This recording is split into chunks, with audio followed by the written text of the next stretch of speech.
ವ್ಯಕ್ತಿತ್ವ ವಿಕಾಸನ ಶಿಬಿರದಲ್ಲಿ ಕೇಳಿದ ಈ ಘಟನೆಯ ಸಂದೇಶ ವಿದ್ಯಾರ್ಥಿಗಳಿಗೆ, ವೃತ್ತಿ ನಿರತರಿಗೆ ಮತ್ತು ಗೃಹಸ್ಥರಿಗೂ ಉಪಯೋಗವಾಗಬಹುದು. ನಮಸ್ಕಾರ, ಕೇಳ್ತಾ ಇದ್ದೀರಾ ಅವಿಭಾಜಿತ ಪಾಡ್ಕಾಸ್ಟ್. ನಾನು ಸಂಕೇತ್ ಭಟ್.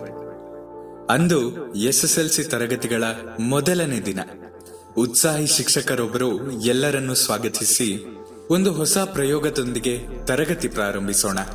ಈಗ ನೀವೆಲ್ಲ ಬಿಡಿ ಕಾಗದವನ್ನ ತೆಗೆದುಕೊಳ್ಳಿ. ಅದರಲ್ಲಿ ಮೇಲುಗಡೆ ನನ್ನ ಕೈಯಲ್ಲಾಗುವುದಿಲ್ಲ ಎಂದು ಬರೆಯಿರಿ.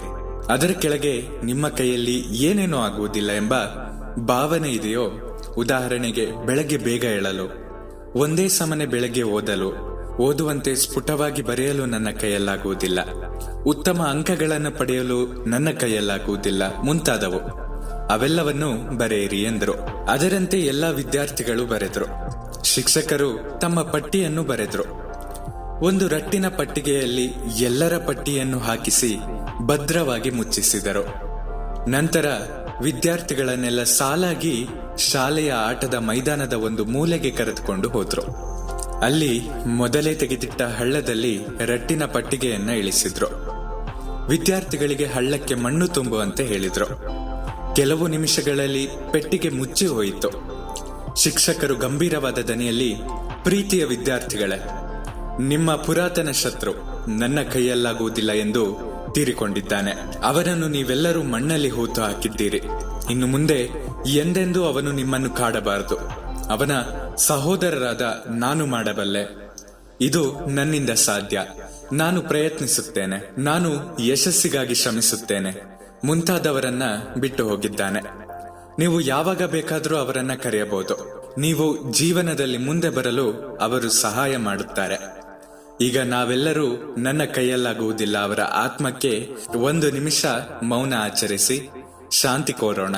ನಂತರ ತರಗತಿಗೆ ಹಿಂತಿರುಗೋಣ ಎಂದರು. ಎಲ್ಲರೂ ತರಗತಿಗೆ ಹಿಂತಿರುಗಿದ ನಂತರ ಶಿಕ್ಷಕರು ತರಗತಿಯ ಗೋಡೆಯ ಮೇಲೆ ಒಂದು ಸಮಾಧಿಯ ಚಿತ್ರವನ್ನ ನೇತು ಹಾಕಿದ್ರು. ಚಿತ್ರದಲ್ಲಿ ನನ್ನ ಕೈಯಲ್ಲಾಗುವುದಿಲ್ಲ, ಇವರನ್ನು ಇಲ್ಲಿ ಸಮಾಧಿ ಮಾಡಲಾಗಿದೆ ಎಂದು ಬರೆಯಲಾಗಿತ್ತು. ಆ ಚಿತ್ರ ವರ್ಷದ ಕೊನೆಯವರೆಗೂ ಗೋಡೆಯ ಮೇಲೆ ನೇತಾಡ್ತಾ ಇತ್ತು. ಶಿಕ್ಷಕರು ವಿದ್ಯಾರ್ಥಿಗಳಿಗೆ ಏನಾದ್ರೂ ಹೆಚ್ಚಿನ ಹೋಮ್ವರ್ಕ್ ಕೊಟ್ಟಾಗ, ವಿಶೇಷ ತರಗತಿಗಳನ್ನ ಏರ್ಪಡಿಸಿದಾಗ, ಯಾವುದಾದ್ರೂ ಪಾಠವನ್ನ ಸಂಪೂರ್ಣ ನೆನಪಿನಲ್ಲಿಟ್ಟುಕೊಳ್ಳಲು ಹೇಳಿದಾಗ, ನಾಳೆಯೇ ಟೆಸ್ಟ್ ಇದೆ, ಎಲ್ಲರೂ ಪರೀಕ್ಷೆ ತೆಗೆದುಕೊಳ್ಬೇಕು ಎಂದೆಲ್ಲ ಹೇಳಿದಾಗ, ವಿದ್ಯಾರ್ಥಿಗಳು ನಮ್ಮ ಕೈಯಲ್ಲಾಗುವುದಿಲ್ಲ ಎಂದ್ರೆ ಶಿಕ್ಷಕರು ಸರಳವಾಗಿ ಗೋಡೆಯ ಮೇಲಿನ ಚಿತ್ರವನ್ನ ತೋರಿಸಿ, ನನ್ನ ಕೈಯಲ್ಲಾಗುವುದಿಲ್ಲ ಎಂಬುದು ಸತ್ತು ಹೋಗಿದೆ, ನೀವೇ ಮಣ್ಣು ಮಾಡಿದ್ದೀರಿ, ಈಗ ಅವರನ್ನು ಇಲ್ಲಿ ತರಬೇಡಿ ಎನ್ನುತ್ತಿದ್ರು. ಆಗ ವಿದ್ಯಾರ್ಥಿಗಳು, ಆಗಬಹುದು, ನಮಗಿದು ಸಾಧ್ಯವಾಗುತ್ತದೆ, ಪ್ರಯತ್ನಿಸುತ್ತೇವೆ ಎನ್ನುತ್ತಿದ್ರು. ಈಗ ನಾವು ಕೂಡ ನಮ್ಮ ಕೈಯಲ್ಲಾಗುವುದಿಲ್ಲ ಎಂಬ ಕೆಲಸಗಳ ಪಟ್ಟಿಯನ್ನ ಬರೆದು ನಮ್ಮ ಮನೆಯ ಹಿತ್ತಲಲ್ಲಿ ಅದನ್ನು ಹೂತು ಹಾಕುವುದನ್ನ ಕಲ್ಪಿಸಿಕೊಳ್ಳಬಹುದೇ? ಇನ್ನು ಮುಂದೆ ಸಕಾರಾತ್ಮಕ ಉತ್ತರಗಳನ್ನೇ ನೀಡಬಹುದೇ? ನಿಮ್ಮ ಅನಿಸಿಕೆಗಳನ್ನ ನನ್ನ ಬಳಿ ಹಂಚಿಕೊಳ್ಳಿ. ನಿಮ್ಮ ಪ್ರೀತಿ ಹಾಗೂ ಪ್ರೋತ್ಸಾಹ ಸದಾ ಹೀಗೆ ನನ್ನ ಮೇಲೆ ಇರಲಿ. ಸದಾ ಕೇಳ್ತಾ ಇರಿ ಅವಿಭಾಜಿತ ಪಾಡ್ಕಾಸ್ಟ್. ನಾನು ಸಂಕೇತ್ ಭಟ್. ಧನ್ಯವಾದಗಳು.